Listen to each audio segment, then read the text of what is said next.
America fell in love with Julia Roberts' smile, but life kept entering the rooms behind it with no camera, no music, and no final scene rescue. A wedding never reached the altar. A private heartbreak became a public nickname. A sister was gone too soon.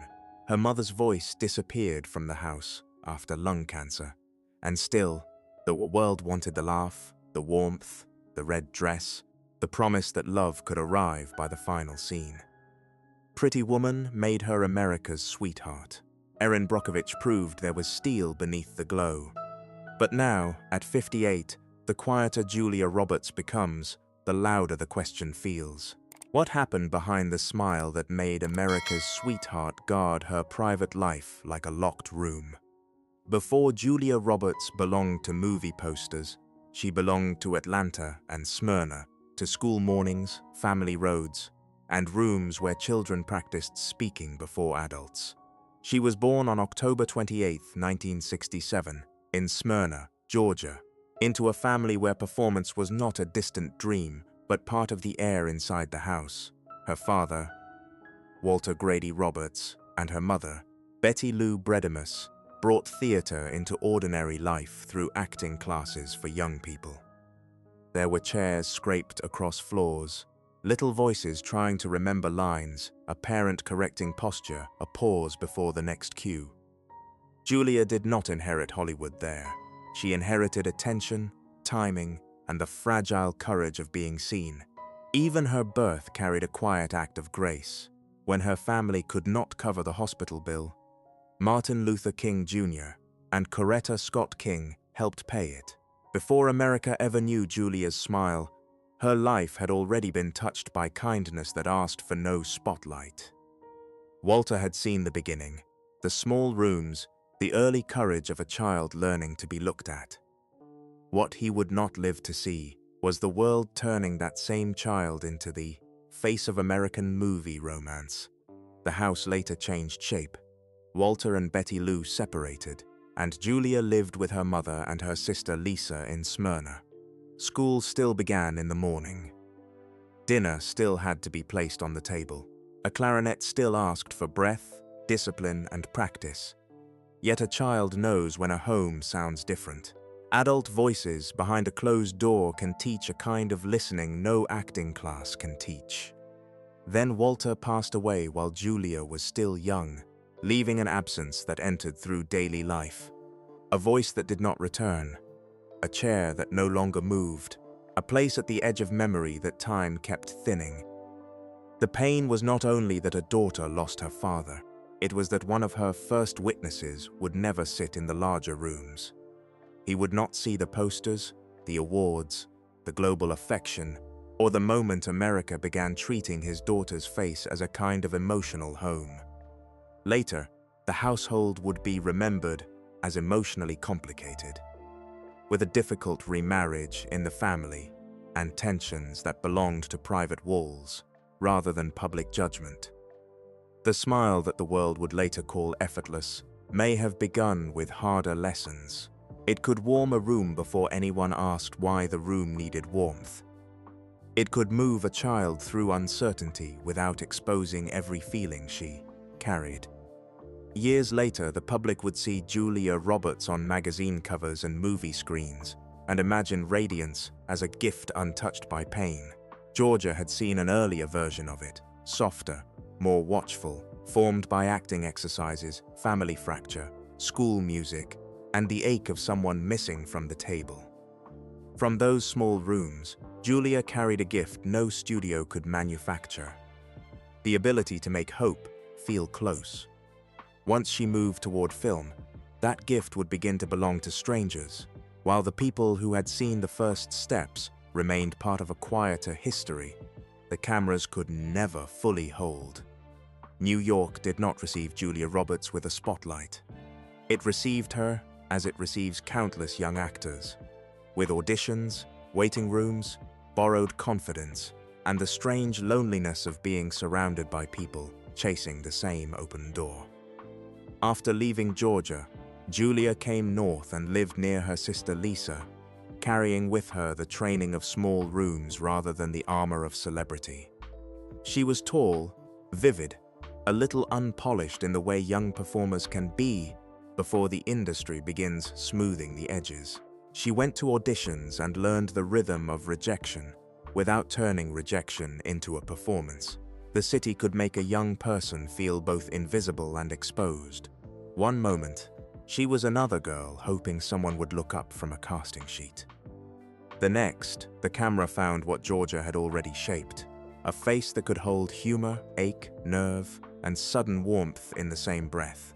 In Mystic Pizza, she stood in the modest world of a Connecticut pizza parlor and made herself difficult to forget. The film did not place her on a throne. It placed her in a working room, among aprons, counters, plates, and the restless hunger of young women, trying to decide what kind of lives they were allowed to want. Julia's energy had a spark that did not ask permission. Soon after, Steel Magnolias gave her a deeper wound to carry. As Shelby, Julia played brightness with an undertow. Shelby's smile was not decoration. It was a daughter's offering to the people who feared losing her softness to pain.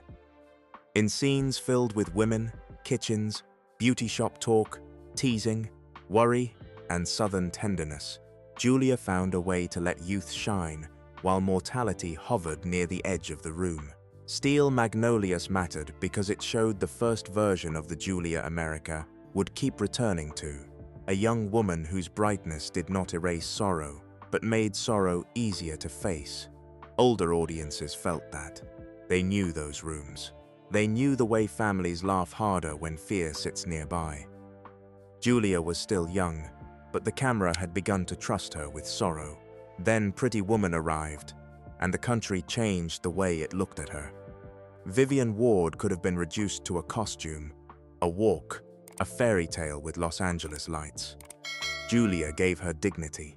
She made Vivian funny without making her small, wounded without making her weak, romantic without making her disappear into someone else's rescue. The red dress and white gloves became part of American movie memory, but the deeper image was in her eyes when Vivian realized she was being seen differently for the first time. The poster outside theaters promised charm. The VHS tape later sitting in living rooms across the country promised comfort after dinner, a familiar glow on a television screen, a story people could return to when they wanted the world to feel less cold. On talk shows, Julia's laugh seemed to loosen the whole room. America believed it knew her because her warmth felt personal. That was the beginning of the bargain. The more audiences loved Julia Roberts, the more they wanted her to remain the woman they had decided she was. That was the first cost of becoming America's sweetheart. The country did not only applaud the smile, it began to expect the woman behind it to keep wearing it. By the 1990s, Julia Roberts had become more than a name above a title. Audiences came to her for warmth, laughter, longing, and release. Some films showed she could carry fear and pressure, while others proved that she could remain beloved, even when playing women who were flawed, impulsive, or watched too closely. My Best Friend's Wedding let her be charming and wrong at the same time. Notting Hill placed her inside a strange mirror, playing a famous woman, stared at by strangers who thought they understood her. Runaway Bride carried a bright comic surface while echoing a phrase the culture had once attached to her life. Through those films, Julia became one of the rare stars older American audiences felt they knew. Magazine covers held her face like a familiar photograph. Red carpets turned when she arrived. Flashbulbs followed her with the appetite of ownership. The world loved the comfort she gave on screen, then expected the woman behind it to remain just as available. Erin Brockovich changed the weight of that image. Julia stepped into the role of a single mother with tired eyes, sharp edges, and a voice that refused to shrink in rooms designed to dismiss her. This was a different kind of power, not the woman chosen by romance, but the woman who walked into rooms that underestimated her and made them answer. The sweetness people knew was still there, but it had heat now. It could challenge. It could cut through politeness. When she won the Academy Award for Best Actress in 2001, standing in that black and white Valentino dress, the moment looked complete from the outside. The girl from Georgia, the romantic icon of a decade, holding Hollywood's highest acting honor. The applause rose around her, huge and public. Later, the statue could sit still in a quiet room while the work, interviews, travel, and attention continued moving around it. At that height, Julia Roberts had almost everything Hollywood could give: acclaim, beauty, influence, money, and the power to choose. Yet every choice invited interpretation. A dress became a statement. A pause became a story. A private decision could be pulled toward public meaning before she had time to live with it herself. Less exposure began to look like protection. The woman who had made America believe love could rescue the overlooked was learning that a life cannot stay whole when every window is left open. Before those borders could hold, her private heart would be pulled again into the machinery of public attention, and the country that loved her smile would prove how quickly affection can turn into a demand. The garment bag held a future that would never be worn. In the summer of 1991, Julia Roberts was still young enough for heartbreak to feel unfinished, and famous enough for the world to treat it like public property. Only a year earlier, America had watched her in Pretty Woman and decided that her face belonged to romance, rescue, second chances, and the kind of ending people wanted to believe could happen to anyone. Theater lobbies still carried her image. Magazine racks still repeated her name. Her laughter had begun to travel beyond movie screens and into the national imagination, where audiences turned her into a symbol before she had fully grown into herself. Then the planned wedding to Kiefer Sutherland did not take place, and a private rupture was pulled into the center of the entertainment machine. The known fact was already painful. 2 young actors had prepared for marriage, and the marriage was called off. Around that fact, headlines built a louder version, using phrases like "runaway bride," as though a young woman's most painful decision could be reduced to a catchy label. The public wanted a scene. Real pain left objects. A calendar square marked and then crossed out. Flowers ordered for a day that would lose its purpose. A dress still waiting in its cover. Chairs meant for guests who would never sit down. Jason Patric's name became part of the public aftermath, and the press shaped the story into a triangle because triangles are easier to sell than confusion, disappointment, or 2 people discovering that a future they had planned could no longer hold. Julia had no private hallway to walk through. Her silence became material. Her departure became material. Even the absence of a ceremony became material. A newspaper could arrive outside a hotel door before the person inside had gathered herself for the day. A television segment could speak with certainty about a life it had only observed from a distance. The heartbreak was not only that the wedding ended, it was that the culture gave her pain a nickname and then asked her to live underneath it. On screen, she had been cherished for making love feel possible. In life, when love became uncertain, the same audience asked her to explain why the story had failed to behave like a movie. The difference between Vivian Ward and Julia Roberts was suddenly too inconvenient for the culture that had embraced them both. Vivian could be written toward a final kiss. Julia had to wake up the next morning with her own name printed in someone else's version of the truth. After that, love would no longer arrive as only love. It would come with photographers near curbs, questions folded into interviews, names connected and reconnected in print, and the knowledge that a private ending could outlive the people who lived through it. The fairy tale had failed to arrive at the altar. The headline stayed. A red carpet can make 2 people look certain for the length of a photograph. The hand at the waist, the careful smile, the flash against evening clothes. All of it suggests shape, order, romance with clean edges. Julia Roberts would learn again and again that adult love rarely fits inside that frame. Through Lyle Lovett and Benjamin Bratt, she learned that even respectful endings became public property. When she married Lyle Lovett in 1993, the pairing startled people who wanted celebrity romance to look predictable. Their marriage ended with unusual dignity, but even a dignified ending still has a sound inside the life that ends it.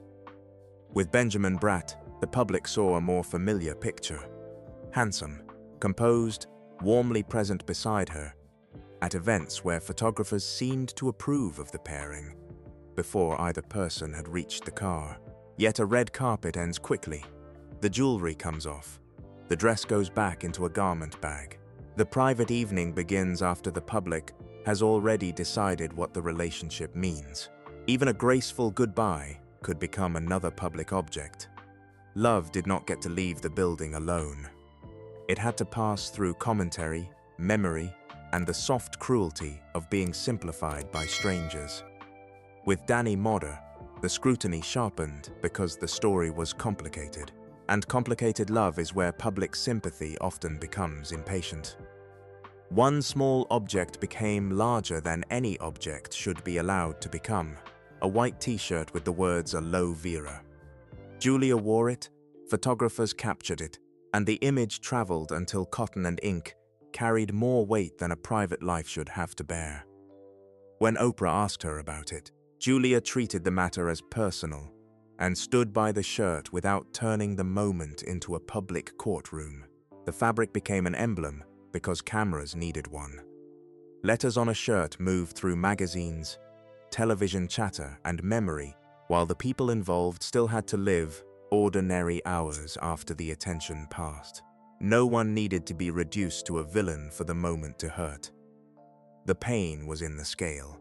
A difficult human chapter transformed into a symbol, then passed around by people who would never have to sit in the kitchen afterward, decide what to say, or carry the strain once the headline cooled.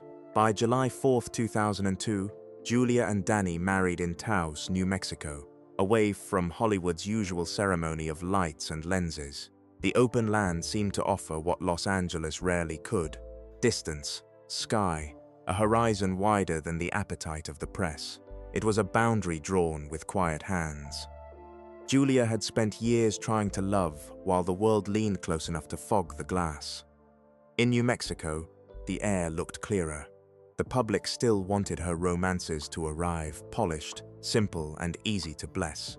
Real life carried former names: legal papers, awkward pauses, loyalty, hurt, patience, and the sentences adults choose not to say aloud. Julia walked through that life without offering all of it for inspection.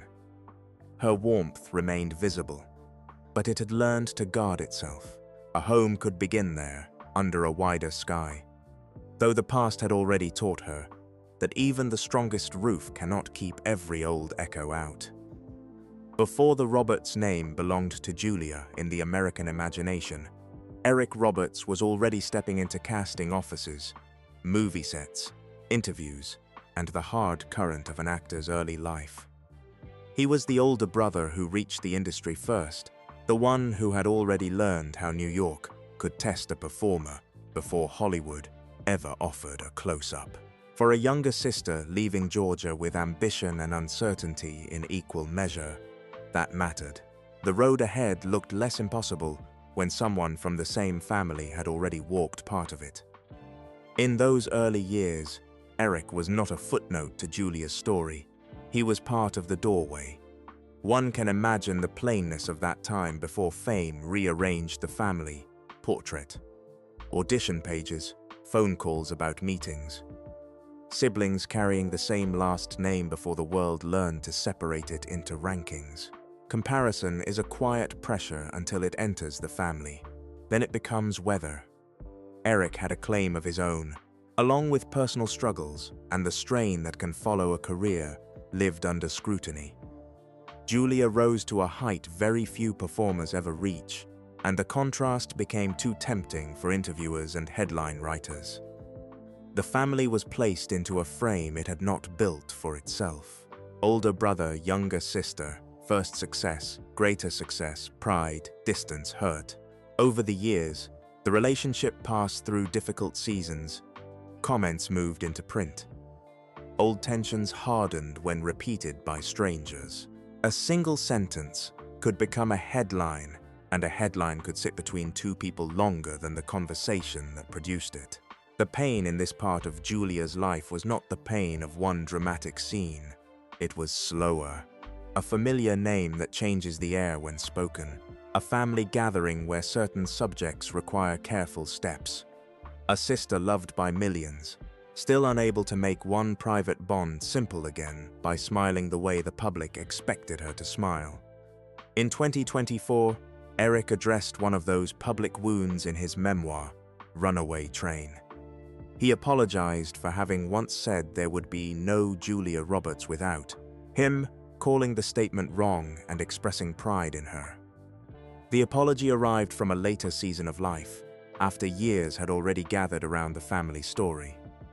A memoir on a table is a different kind of conversation. Pages instead of raised voices, ink instead of interruption, a sentence sitting still long enough to be read in private. The apology mattered, but it could not give the family back the years in which comparison had already lived between them. Fame often asks families to become symbols for the public's appetite. Rivalry, jealousy, reconciliation, triumph. But real families live in less orderly spaces. Julia could carry films, win over strangers, and make entire theaters feel warmer, while one relationship rooted in childhood remained marked by years that no applause could repair. The Roberts family carried that draft quietly until another kind of loss would bring a silence far heavier than comparison. A family photograph can become heavier after one chair at the table is gone.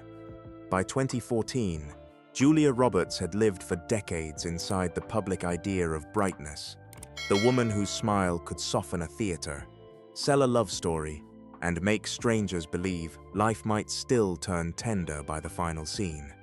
Then loss entered her real family with no music underneath it. Nancy Moats, Julia's half-sister through their mother, was 37 when she passed away in 2014 under sensitive, medication-related circumstances that were quickly surrounded by painful public coverage. The world knew Julia as America's sweetheart. Inside that week, there was only a family absorbing news no family ever wants to receive. A phone on a table. A calendar suddenly cleared. A dress for an appearance left in a closet because the body cannot step into public brightness when the house has gone quiet. Headlines moved quickly, flattening a human loss into fragments people could repeat. The family had to carry the silence after the noise. When Julia later spoke about it, she was careful, as if language itself could bruise the moment again. She called it heartbreak and said there were no words for what the family had gone through. That restraint said more than a longer statement could have said. This was not a storyline, not a label, not another romance headline. It was a sister gone and a family forced to grieve while the public kept looking for angles. Some griefs do not belong to cameras. They should stay inside the room with the people who knew the person before the public knew the name. For Julia, the ache was not simply that Nancy was gone. It was the terrible intimacy of a family loss happening under a national gaze. Somewhere beyond the coverage, there were old family memories, a shared mother, private histories, childhood echoes, and a complicated tenderness that can exist even when family ties have carried strain. A table still needs to be set after loss. Children still need meals. Mourning still arrives. The woman who had spent a career helping audiences feel their way through heartbreak had to stand, inside one that no performance could contain. The public saw a famous actress. The house held a sister who had lost another sister. There was no scene that could make it easier to explain. No perfect sentence could protect the family from the noise. America had spent decades asking Julia Roberts to make heartbreak feel survivable. Now heartbreak had entered her own house, and there was no final scene, no soft music, no line of dialogue that could carry the family safely through it. Julia had spent years giving audiences emotion they could understand. This time, She had to protect an emotion that did not owe the public a shape. Then, before the house had learned how to breathe around one absence, another entered. In 2015, Betty Lou Bredemus, Julia's mother, died at 80 after living with lung cancer. The illness had a name, and the loss had a different kind of depth. Betty Lou was part of the Georgia beginning, the woman from the small acting school world. The mother connected to those early rooms where children learned to speak lines, stand upright, and be brave beneath another person's gaze. Losing her meant losing a person who carried the texture of the first home. The voices before fame, the floors before red carpets, the memories from before the world began calling Julia anything at all. In 1 year, grief took a sister. In the next, it took the mother who carried the first rooms of her life. One loss arrived surrounded by noise, the other closed a generational door. Together, they changed the sound of home. A woman can stand on red carpets for half her life and still be undone by the sound that is no longer coming from the kitchen. Julia was nearing 50, old enough to have lived many lives in public, yet the death of a mother can make even a grown woman feel. Return to the first room of her life, looking for someone who used to know all the earliest versions of her. Outside, Julia Roberts remained the face people associated with laughter, romance, charm, and the rare gift of making strangers feel safe. Inside, she was a daughter without her mother, a sister carrying a difficult goodbye, and a mother herself, who still had to keep the household breathing for her own children. The cruelest part of that season was how ordinary life still insisted on continuing. Mail still arrived. Light still crossed the floor. Child might still ask a question from another room. A phone might still ring. The world still expected Julia Roberts to be Julia Roberts. But the house knew better. The house knew that 2 voices had vanished in 2 years, and that no applause could teach the rooms how to sound the same again. The sound of a school car line is not what most people imagine when they think of Julia Roberts. They imagine velvet ropes, gowns, photographers calling her name, a theater brightening when her face appears. Yet the life she began choosing more deliberately had a quieter soundtrack. Doors closing softly in the morning, lunchboxes, keys on a counter, children moving through the house, a script waiting on the kitchen table, while the day asked first for ordinary devotion.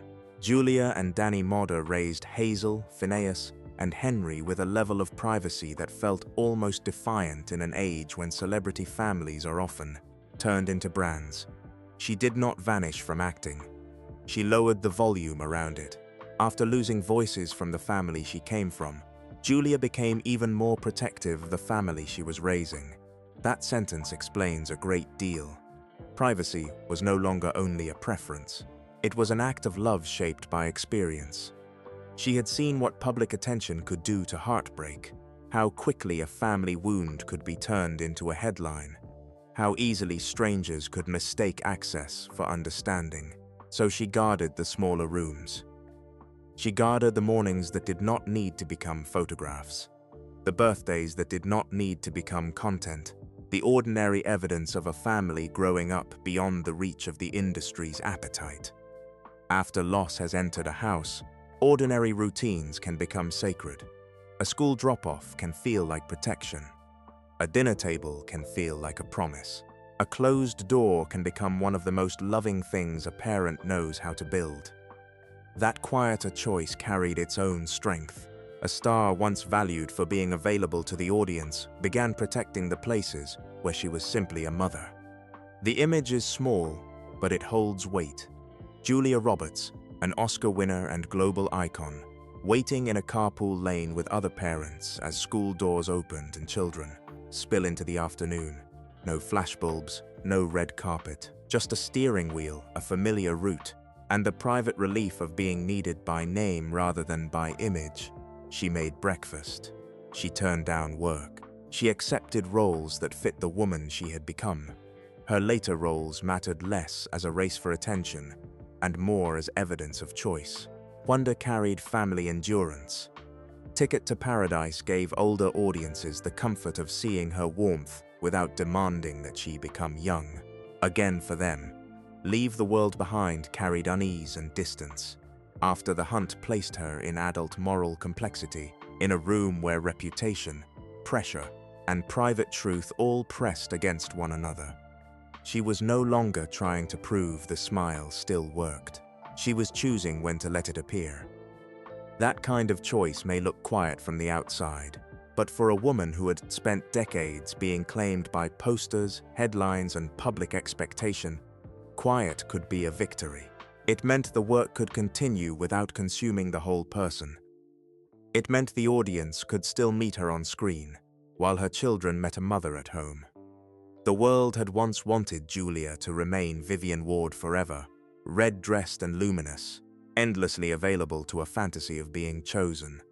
Her later life suggested a different presence, less sweetened, less eager to be loved by everyone, more protective of the silence around her. In a house calmer than the flash of Los Angeles, a phone could be turned off before dinner. A script could wait until the children were settled. A line on her face could speak of years lived fully rather than beauty fading. She continued, though not as the same woman who first entered fame smiling from a poster. The light remained, but it no longer owned her. The public may have kept the poster. Julia kept the door. A television in an American living room can still bring back 1990 in an instant.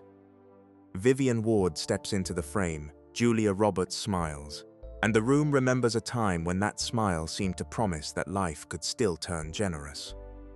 For older viewers, the image sits beside movie tickets, VHS tapes, Friday nights, sofas, and the years when romantic comedies felt like small shelters from a harder world. But the real Julia Roberts is no longer the young woman America first placed inside that poster. At 58, she moves through Hollywood with a quieter rhythm, choosing more carefully, appearing less as someone chasing the room, and more as someone measuring what the room may cost. Recent and reported projects have kept her artistically present, but the clearer story is not constant visibility. It is the question her life now seems to ask. After a career spent being watched, what does a woman protect when she finally has the power to close the door? Julia Roberts did not step back because the light went out. She stepped back because she had learned what light can take when it enters every room. Fame gave her applause, power, and a permanent place in American memory. It also followed her into love, family strain, grief, motherhood, and silence. The poster stayed bright. The woman behind it kept aging, losing, choosing, and protecting. Somewhere there may be a New Mexico sky wide enough to make Hollywood feel far away. Somewhere there is a kitchen table quieter than a premiere. Somewhere a mother looks at her grown children and understands that the most important role of her life never needed a director to call action. After a wedding became a nickname, after family wounds became headlines, after one sister was gone and her mother's voice disappeared, after lung cancer, privacy no longer looked like distance. It looked like survival. America still holds Julia Roberts through the smile. Julia holds herself through the door she learned to close. The world will always remember the smile. But maybe the truest Julia Roberts is not the woman on the poster. Maybe she is the woman who survived becoming that poster, learned what applause could not protect, and still found the courage to turn down the lights and keep one room of her life for herself. If Julia Roberts' smile ever made a hard season feel softer, leave a quiet tribute below, not for the movie star America claimed, but for the woman who kept one room of her life beyond the reach of the crowd. Subscribe for more real stories behind the stars America thought it knew.